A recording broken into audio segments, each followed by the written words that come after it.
My wife screamed, "Say sorry to my son or we're done with this marriage." She was certain I'd cave. I spoke 3 words and walked away. Within a few days, they were begging me in pure panic. The words hit me like a physical blow: "Apologize to my son right now, or we're getting a divorce." My wife, Olivia, stood there, her jaw tight, and suddenly, I didn't recognize the woman I married. Ethan, her son, leaned against the doorframe behind her, phone in hand, a smirk playing on his lips like he'd just won some secret game. The kitchen was silent save for the fridge's hum and the soft ticking of the old wall clock my dad gave me years ago. My heart pounded against my ribs. This wasn't the first time Olivia had defended Ethan, but it was the first time she'd made it an ultimatum. I looked at her, then at Ethan, and felt something inside me break. Not dramatically, but quietly, like ice cracking under impossible weight. Ethan was 26, hadn't held a job in over a year, and lived in our house rent-free because Olivia insisted he needed time to figure things out. That time had become draining our savings, eating our food, leaving dishes in the sink, and treating me like an obstacle. And Olivia? She let him do it, every single time. When I suggested he get a job, I was too hard on him. When I asked for help with yard work, I was controlling. When I said we couldn't afford his car insurance, phone bill, and nights out, she looked at me like I was the villain. But this time, Ethan had crossed a line I didn't even know existed. Earlier, at dinner, I'd made a casual comment about responsibility: if you want respect, you have to earn it. Ethan laughed, looked me dead in the eye, and said, "At least my real dad didn't abandon me like yours did." My stomach dropped. My father died in a car accident when I was 17, he didn't abandon anyone. Ethan knew that. Olivia knew that. And she said nothing. She just stared at her plate, cutting her chicken, avoiding my gaze, as if he'd commented on the weather. In that moment, I knew exactly where I stood. I didn't yell. I didn't slam the table.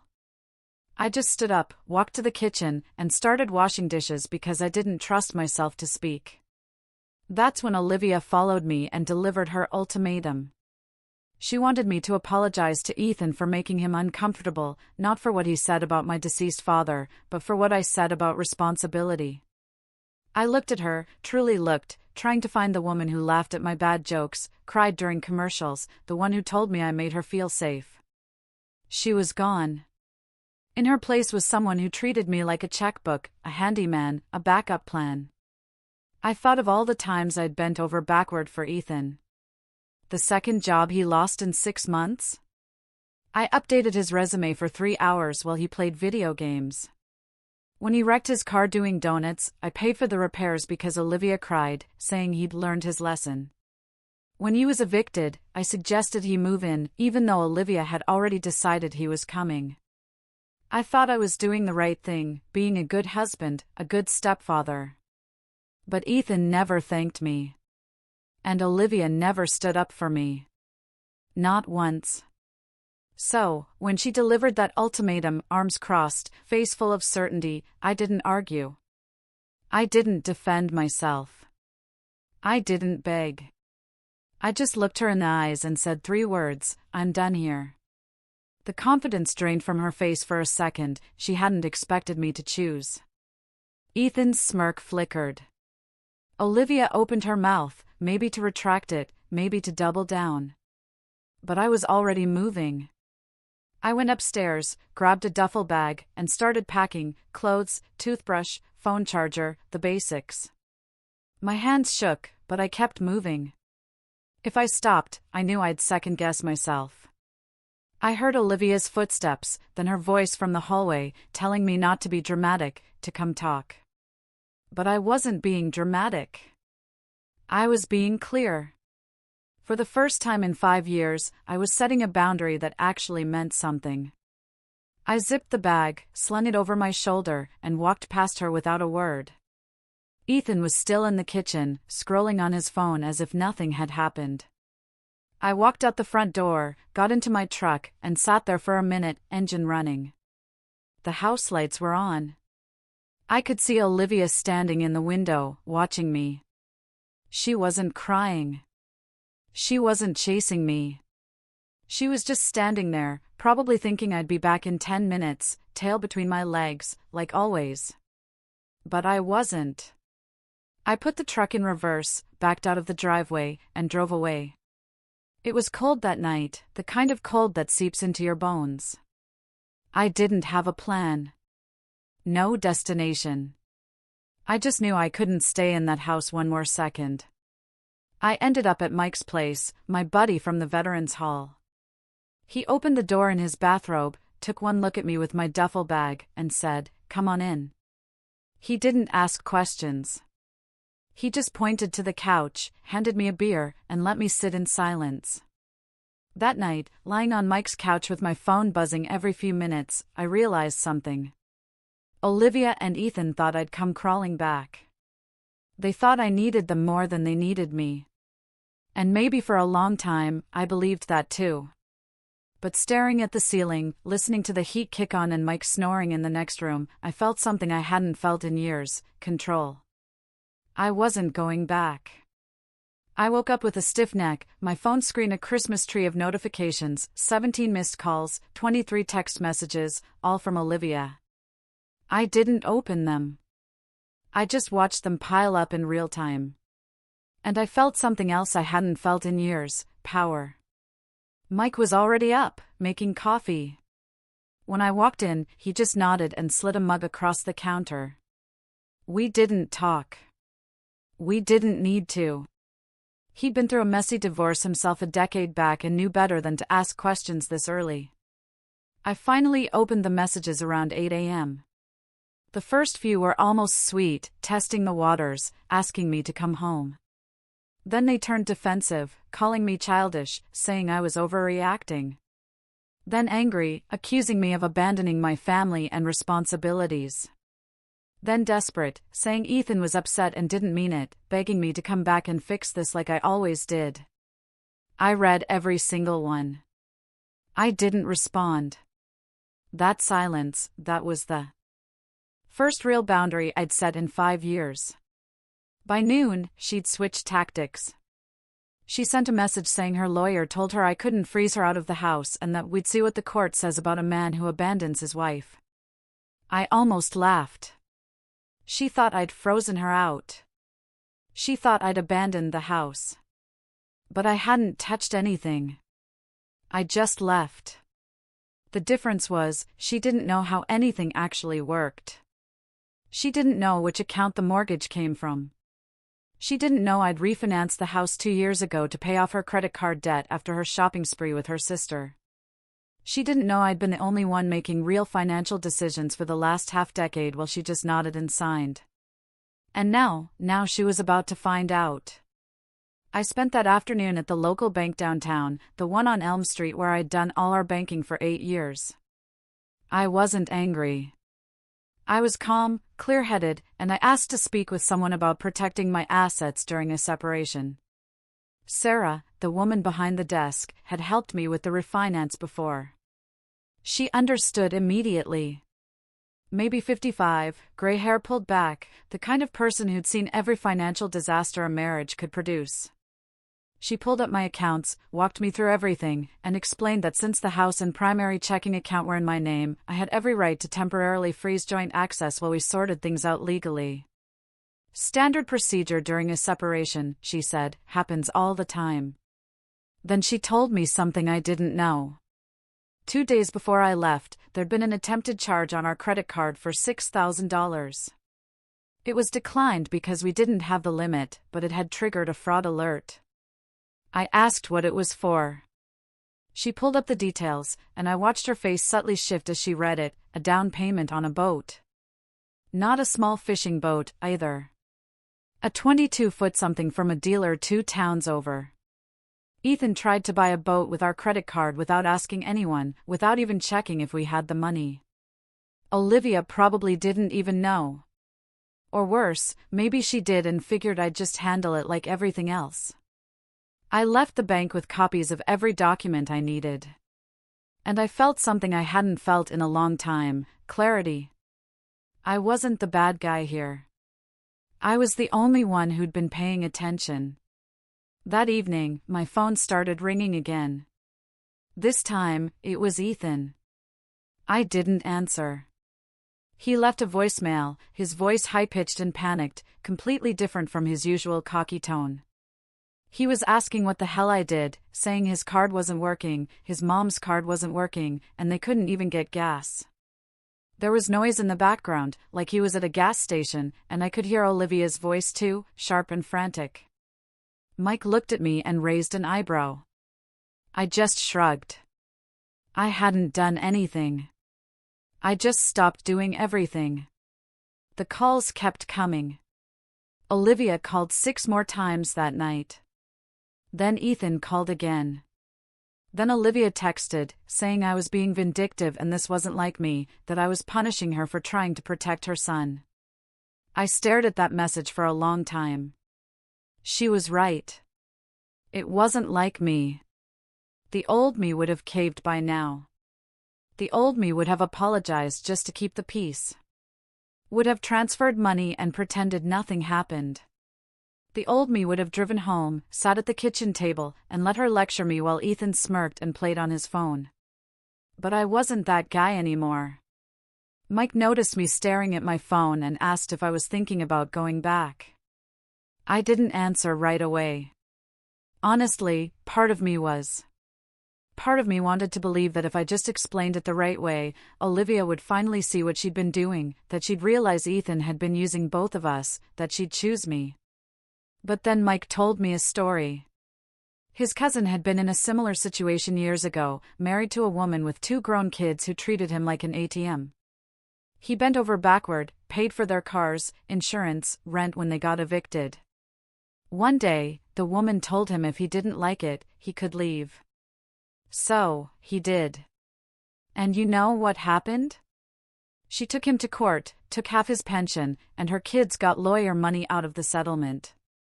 The guy ended up in a studio apartment with nothing but a futon and a TV, eating ramen at 60 years old. Mike looked at me with those tired veteran eyes and said one thing that changed everything: don't be that guy. I deleted the apology I'd been typing. The next morning, I got a call from a number I didn't recognize. It was Olivia's sister, the one who never liked me, who always made comments about how Olivia could have done better. She didn't even say hello, just launched into how Olivia was a mess, how Ethan was freaking out, and how I needed to come home and be an adult about this instead of running away like a child. I let her finish, then said one sentence: if Olivia wants to talk, we can do it in front of a mediator. She went quiet. Then she asked if I was really going to make this official, if I was really going to drag this through lawyers and courts like some vindictive ex. I told her Olivia already made it official when she chose her son over her husband. And I hung up. That was the moment I knew I wasn't going back. Not to the house, not to the fights, not to the version of myself that believed love meant letting people walk all over you. Mike's couch became my base for the next 2 days. I contacted a lawyer, David, who'd helped Mike with his divorce, started organizing paperwork, and ignored every message that wasn't about scheduling a formal conversation. Olivia's texts went from angry to confused to something that almost looked like regret. One said she didn't think I'd actually leave, that she thought I loved her more than this. I stared at that message for a long time. She didn't think I'd leave. That was the whole problem. She thought I'd always be there no matter what she did, no matter how many times she chose Ethan over me. And maybe I would have been, if she hadn't made me choose between my self-respect and her son. But she did, and I chose myself. On the 3rd night, Olivia sent one more message saying, "Fine, we'll meet with someone. But this is on you. You're the one tearing this family apart." I didn't reply. I just forwarded the message to David and asked him to set it up, with public, neutral witnesses, because I was done having conversations where I was the only one being honest. The mediation office was in a small building downtown.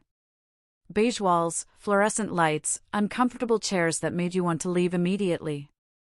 I got there 15 minutes early and sat in my truck, watching people walk by, trying to steady my breathing. My lawyer, David, met me in the parking lot. He was maybe 60, gray hair, wire-rimmed glasses, with a calm presence. He gave me a simple piece of advice: stay calm, stick to the facts, and let the documents do the talking. People expect you to yell, he said. When you don't, they start listening. Olivia showed up 10 minutes late, with Ethan in tow. I watched them through the window as they got out of her car. She'd been crying. Her eyes were red. Her hair wasn't done the way she usually did it, and she looked smaller somehow, like the weight of the last few days had finally hit her. Ethan looked angry, jaw tight, hands shoved in his pockets. They didn't look at each other as they walked in. I noticed Ethan was wearing the jacket I'd bought him last Christmas, the expensive one he'd begged for. The mediator, a woman in her 50s named Monica, had that calm, no-nonsense energy. She sat us down at a table, Olivia and Ethan on one side, David and I on the other, and laid out the ground rules: no interrupting, no yelling, and everything said stayed in this room, unless we decided otherwise. Then she asked who wanted to speak first. Olivia started talking before Monica even finished the question, her voice cracking almost immediately. She said she never thought it would come to this. She was just trying to protect her son because he'd been through so much with his real father leaving, and she thought I'd understand because I knew what it was like to lose a parent. She said I'd changed, that I wasn't the man she married, and that walking out was cruel and unfair to both of them. I didn't interrupt. I just let her talk. When she was done, Monica asked if I wanted to respond. I did. I told her I didn't walk out on her. I walked out on a situation where I wasn't respected, where my boundaries didn't matter, and where I was expected to apologize for things I didn't do wrong. I explained the ultimatum word for word. I explained the insult about my father, how Ethan had said my dad abandoned me when he died in a car accident, and Olivia's silence when it happened. I told her about the boat, about the $6,000 charge Ethan tried to make 2 days before I left, and about the years of covering his expenses while he contributed nothing and treated me like an intruder in my own home. David slid the bank documents across the table: statements, the fraud alert notification, the attempted boat purchase with our card number and Ethan's name on the dealer's form. Monica looked them over, her expression unchanging, then looked at Olivia. Olivia's face went pale.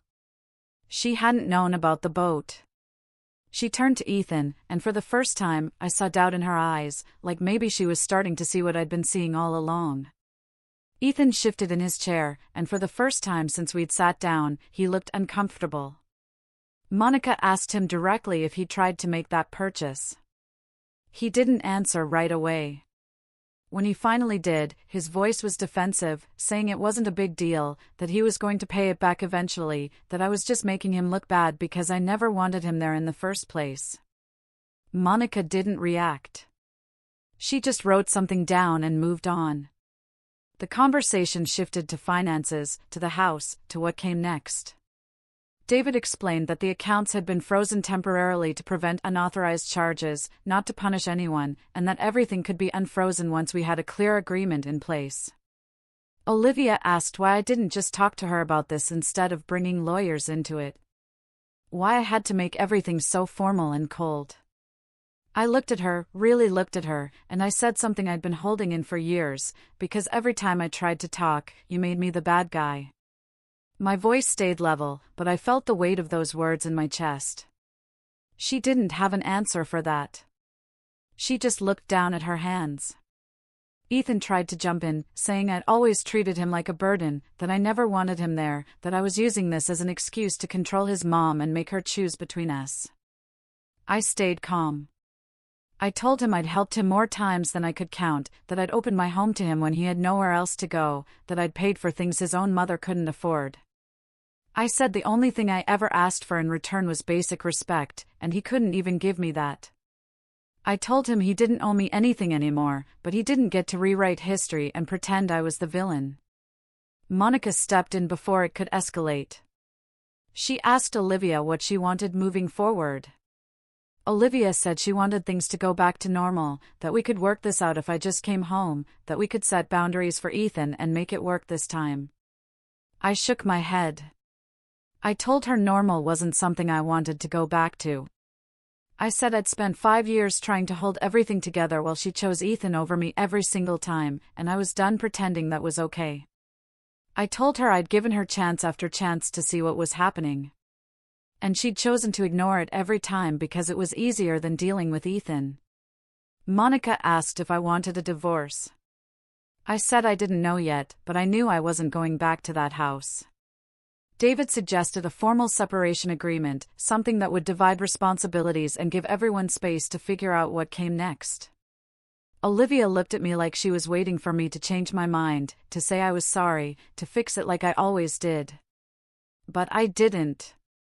I just nodded at David and told him to draw up the paperwork. The meeting ended an hour later. Olivia tried to talk to me in the parking lot, but I told her everything from here on out needed to go through the lawyers. Ethan didn't even look at me. He just got in the car and slammed the door hard enough to make the whole car shake.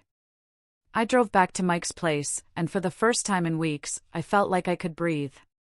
It took 2 months to finalize everything. The house stayed in my name, but I agreed to give Olivia a settlement to help her get back on her feet, enough to cover first and last month's rent somewhere and get her started. Ethan moved out of state to stay with a friend in Texas, and from what I heard through the grapevine, he actually got a job at a warehouse and was starting to figure things out. Apparently, being away from his mom made him grow up a little. Olivia sent me a few messages in the weeks after. Nothing angry, just sad. She said she wished things had been different, that she understood now what she'd done. I told her I did, too. I moved into a small apartment across town, 1 bedroom, a tiny kitchen, and a view of the parking lot. It wasn't much, but it was mine. No yelling, no tension, no walking on eggshells, wondering when the next fight would start. I started going to the Veterans Hall more often. Started fishing again on the weekends. Started feeling like myself. Mike told me one night over beers that I'd done the right thing. That walking away from something that's breaking you isn't quitting, it's surviving. A few months later, Olivia reached out one more time. She said she understood now that she'd been so afraid of losing Ethan that she'd lost me instead. She said she should have stood up for me, should have set boundaries with him years ago, but she'd been too scared he'd leave like his father did. I didn't respond right away. When I finally did, I told her I didn't hate her, but I couldn't go back. Some bridges, once burned, don't get rebuilt, and that was okay. I learned something through all of this. Peace isn't something you beg for. It's something you choose. And sometimes choosing peace means walking away from people who will never understand why you had to. What would you have done in my situation?